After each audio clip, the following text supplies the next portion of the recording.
17 वाक्य विचार सिंटैक्स।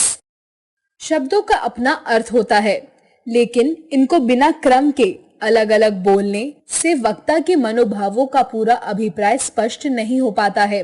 शब्दों को निश्चित क्रम और स्वाभाविक गति से बोलने पर वक्ता के मनोभावों का पूरा अभिप्राय स्पष्ट हो जाता है। जैसे क पर चढ़ाई की ने राम लंका। इस वाक्य से कोई अर्थ प्रकट नहीं हो रहा, किंतु इस वाक्य में शब्दों का निश्चित क्रम नहीं है। यह सार्थक वाक्य नहीं है। ख राम ने लंका पर चढ़ाई की। यह एक सार्थक वाक्य है, क्योंकि इस वाक्यों में शब्दों का निश्चित क्रम है और अर्थ प्रकट हो रहा है। अतः मनोभावों व विचारों को दूसरों तक पहुंचाने के लिए क्रमबद्ध सार्थक व्यवस्थित शब्द समूह को वाक्य कहते हैं। मानवी पत्र लिखती है, राम ने रावण को मारा। रमा गा रही है। उपयुक्त पंक्तियों में कई शब्द पद हैं। ये परस्पर मिलकर पूरा अर्थ प्रकट कर रहे हैं, इसलिए ये सभी वाक्य हैं। वाक्य के अंग। वाक्य के 2 अंग होते हैं, क उद्देश्य, ख विधेय। उद्देश्य, बच्चे पढ़ रहे हैं, पिताजी आ रहे हैं। इन वाक्यों में बच्चे तथा पिताजी के विषय में कुछ कहा गया है, अतः ये उद्देश्य हैं। वाक्य में जिसके विषय में कुछ कहा जाए वह उद्देश्य कहलाता है। उद्देश्य को कर्ता भी कहा जाता है। उद्देश्य का विस्तार। वाक्य में उद्देश्य कर्ता कभी एक शब्द का होता है तो कभी एक से अधिक शब्दों का होता है, तो उससे उद्देश्य के विषय में जो अधिक जानकारी प्राप्त होती है उसे उद्देश्य कर्ता का विस्तार कहते हैं। जैसे झांसी की रानी लक्ष्मीबाई ने अंग्रेजों के छक्के छुड़ा दिए। पर्वतराज हिमालय भारत का मुकुट कहलाता है। इन वाक्यों में लक्ष्मीबाई ने उद्देश्य तथा झांसी की रानी उद्देश्य का विस्तार है। हिमालय उद्देश्य तथा पर्वतराज उद्देश्य का विस्तार है। विधेय, चोर भाग रहा है, संयम सो रहा है। इन वाक्यों में उद्देश्य के बारे में कुछ कहा गया है, जैसे भाग रहा है चोर के बारे में तथा सो रहा है संयम के बारे में, अतः ये विधेय है। वाक्य में उद्देश्य या कर्ता के विषय में जो कुछ कहा जाए वह विधेय कहलाता है। विधेय का विस्तार। विधेय के विस्तार में क्रिया, कर्म, पूरक, विशेषण, क्रिया विशेषण आदि होते हैं। जैसे कृष्ण ने कंस का वध किया। बच्चे घर के सामने बगीचे में प्रतिदिन खेलते हैं। इन वाक्यों में किया और खेलते हैं क्रिया पद है, कंस कर्म है, प्रतिदिन क्रिया विशेषण है। ये सभी विधेय के विस्तार हैं। वाक्य के प्रकार। वाक्यों को निम्नलिखित आधार पर वर्गीकृत किया जाता है। रचना के आधार पर, अर्थ की दृष्टि से, रचना या बनावट के आधार पर। रचना या बनावट के आधार पर वाक्य 3 प्रकार के होते हैं, सरल वाक्य, मिश्रित वाक्य, संयुक्त वाक्य। सरल वाक्य, जिस वाक्य में केवल एक ही उद्देश्य, कर्ता और एक ही विधेय हो उसे सरल वाक्य, साधारण वाक्य कहते हैं। गीता खेल रही है, मैं आज विद्यालय जाऊंगी। इन वाक्यों में गीता और मैं एक ही उद्देश्य, कर्ता हैं। खेल रही है, आज विद्यालय जाऊंगी, एक ही विधेय है, इसलिए ये वाक्य सरल वाक्य है। विशेष, इसमें एक ही कर्ता और एक ही क्रिया होती है।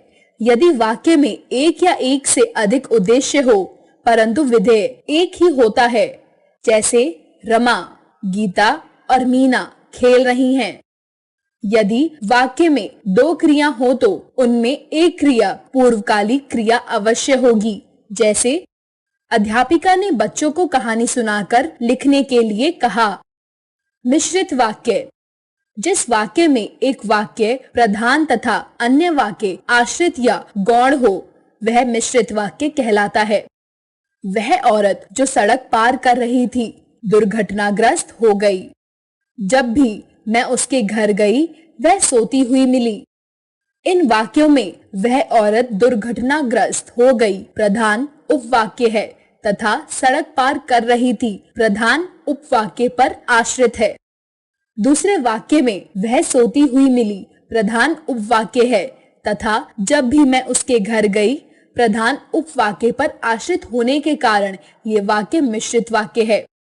विशेष, इसमें एक उपवाक्य प्रधान होता है और दूसरा आश्रित उपवाक्य होता है। ये कि, जो, जिसने, तब, वहां आदि से जुड़े होते हैं। इन्हें हटाने से वाक्य अधूरे लगते हैं। संयुक्त वाक्य, जिस वाक्य में दो या दो से अधिक उपवाक्य स्वतंत्र रूप से किंतु, परंतु और तथा या एवं अथवा आदि समुच्चय बोधकों से जुड़े हुए हों उसे संयुक्त वाक्य कहते हैं। जैसे, मेरी दादी बीमार है इसलिए हम अस्पताल जा रहे हैं। सूरज निकला और पक्षी चहचहाने लगे। ऊपर के दोनों वाक्यों में दो दो स्वतंत्र वाक्य हैं पर क्रमशः इसलिए व और योजकों से जुड़ने के कारण एक वाक्य बन गए हैं, अतः ये संयुक्त वाक्य हैं। विशेष, इसमें दो स्वतंत्र वाक्य योजकों द्वारा जोड़े जाते हैं। योजक शब्द हटाने पर वाक्य स्वतंत्र बन जाते हैं। अर्थ के आधार पर वाक्य के प्रकार। अर्थ के आधार पर वाक्य के 8 भेद हैं। विधानवाचक वाक्य, निषेधवाचक वाक्य, प्रश्नवाचक वाक्य, आज्ञावाचक वाक्य, संकेतवाचक वाक्य, संदेहवाचक वाक्य, इच्छावाचक वाक्य, विस्मयवाचक वाक्य। विधानवाचक वाक्य, जिन वाक्यों में क्रिया के करने या होने का सामान्य कथन हो उन्हें विधानवाचक वाक्य कहते हैं। जैसे, बच्चा रो रहा है, वह प्रतिदिन व्यायाम करता है। निषेधवाचक वाक्य, जिन वाक्यों में क्रिया के न करने या न होने का कथन हो उन्हें निषेधवाचक वाक्य कहा जाता है। जैसे, बच्चा रो नहीं रहा, वह प्रतिदिन व्यायाम नहीं करता है। प्रश्नवाचक वाक्य, जिन वाक्यों में प्रश्न किया जाए उन्हें प्रश्नवाचक वाक्य कहा जाता है। जैसे, दरवाजे पर कौन है, तुम क्या कर रहे हो। आज्ञावाचक वाक्य, जिन वाक्यों से आज्ञा, आदेश, अनुमति या अनुरोध का बोध हो उन्हें आज्ञावाचक वाक्य कहते हैं। जैसे, गृह कार्य करके लाना, खाना खाकर पढ़ो। संकेतवाचक वाक्य, जिन वाक्यों में एक क्रिया का होना दूसरी क्रिया पर निर्भर हो उन्हें संकेतवाचक वाक्य कहते हैं। जैसे, वर्षा होती तो फसल अच्छी होती, तुम परिश्रम करते तो अवश्य पास हो जाते। संदेहवाचक वाक्य, जिन वाक्यों में संदेह या संभावना का बोध हो उन्हें संदेहवाचक वाक्य कहा जाता है। जैसे, शायद आज बरसात आएगी, वह अब तक घर जा चुका होगा। इच्छावाचक वाक्य, जिस वाक्य से वक्ता की इच्छा, शुभकामना, आशा, आशीर्वाद आदि का बोध हो उसे इच्छावाचक वाक्य कहते हैं। जैसे, तुम दीर्घ आयु हो, तुम्हारी यात्रा मंगलमय हो। विस्मयवाचक वाक्य, जिन वाक्यों में हर्ष, शोक, घृणा, भय, आश्चर्य आदि भाव प्रकट हों उन्हें विस्मयवाचक वाक्य कहते हैं। जैसे, आहा, हम मैच जीत गए, हाय, वह मर गया। वाक्य परिवर्तन, वाक्यों में परिवर्तन दो आधारों पर किया जाता है। रचना के आधार पर वाक्य परिवर्तन, अर्थ के आधार पर वाक्य परिवर्तन। रचना के आधार पर वाक्य परिवर्तन। सरल वाक्य से संयुक्त वाक्य बनाना। सरल वाक्य से संयुक्त वाक्य बनाने के लिए दिए गए सरल वाक्य को दो सरल वाक्यों में बदलकर उन्हें समुच्चय बोधक अव्यय और किंतु, परंतु, पर आदि से जोड़ दिया जाता है। जैसे, सरल वाक्य, वह खाते ही पढ़ने चला गया। संयुक्त वाक्य, उसने खाया और पढ़ने चला गया। अनिल बीमार होने के कारण विद्यालय नहीं गया। अनिल बीमार था इसलिए वह विद्यालय नहीं गया। गिलास नीचे गिरकर टूट गया। गिलास नीचे गिरा और वह टूट गया। सरल वाक्य से मिश्रित वाक्य बनाना। सरल वाक्य से मिश्रित वाक्य बनाने के लिए दिए गए सरल वाक्य को दो वाक्यों, एक मुख्य उपवाक्य तथा दूसरा आश्रित वाक्य में बदलकर उन्हें योजकों जहां, जिसने, जब, जो, क्योंकि, की आदि से जोड़ दिया जाता है। जैसे सरल वाक्य, मैं थैला उठाकर बाजार चली गई। मिश्रित वाक्य, जब मैंने थैला उठाया तब बाजार चली गई। तुम्हारे ऑफिस जाते ही वह चला गया। जैसे ही तुम ऑफिस गए वैसे ही वह चला गया। सच्चे व्यक्ति को किसी से डरने की जरूरत नहीं। जो व्यक्ति सच्चा है उसे किसी से डरने की जरूरत नहीं। संयुक्त वाक्य से मिश्रित वाक्य बनाना। संयुक्त वाक्य में दो स्वतंत्र वाक्य होते हैं। उनमें से एक को मुख्य वाक्य और दूसरे को आश्रित वाक्य बनाकर उन्हें योजकों जब, जिसने, जो, जहां, क्योंकि, की आदि से जोड़कर मिश्रित वाक्य बनाया जाता है। जैसे संयुक्त वाक्य, खेल समाप्त हुआ और घंटी बज गई। मिश्रित वाक्य, जैसे ही खेल समाप्त हुआ वैसे ही घंटी बज गई। हम घर से बाहर निकले और बारिश होने लगी। जैसे ही हम घर से निकले कि बारिश होने लगी। बारिश होती है और मोर नाचता है। जैसे ही बारिश होती है मोर नाचता है। अर्थ के आधार पर वाक्य परिवर्तन। अर्थ की दृष्टि से निषेधात्मक, प्रश्नवाचक, आज्ञावाचक, संकेतवाचक, इच्छावाचक आदि वाक्यों को परस्पर बदलकर वाक्य परिवर्तन किया जा सकता है। विधानवाचक, अभिनव क्रिकेट खेलता है। निषेधवाचक, अभिनव क्रिकेट नहीं खेलता है। प्रश्नवाचक, क्या अभिनव क्रिकेट खेलता है?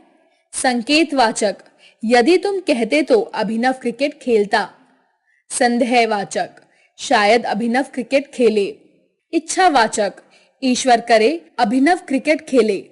आज्ञावाचक, अभिनव क्रिकेट खेलो। विस्मयवाचक, अरे अभिनव ने क्रिकेट खेली। आओ दोहराएं। शब्दों के सार्थक समूह को वाक्य कहते हैं। वाक्य के दो अंग हैं, उद्देश्य, विधेय। वाक्य के उद्देश्य अंग के अंतर्गत कर्ता तथा कर्ता का विस्तार आता है। वाक्य में विधेय के अंतर्गत क्रिया, क्रिया का पूरक, कर्म, कर्म का विस्तार एवं अन्य विस्तारक तत्व आते हैं। रचना या बनावट की दृष्टि से वाक्य तीन प्रकार के होते हैं: सरल वाक्य, संयुक्त वाक्य, मिश्रित वाक्य। सरल वाक्य, जिसमें केवल एक ही उद्देश्य, कर्ता और एक ही विधेय हो। संयुक्त वाक्य, जिसमें दो या दो से अधिक उपवाक्य स्वतंत्र रूप से किंतु, और, तथा, एवं आदि से जुड़े हो। मिश्रित वाक्य, जिसमें एक से अधिक वाक्य हो और उनमें से एक ही वाक्य प्रधान एवं अन्य वाक्य गौण हो या उस प्रधान वाक्य पर आश्रित हो। अर्थ की दृष्टि से वाक्य 8 प्रकार के होते हैं।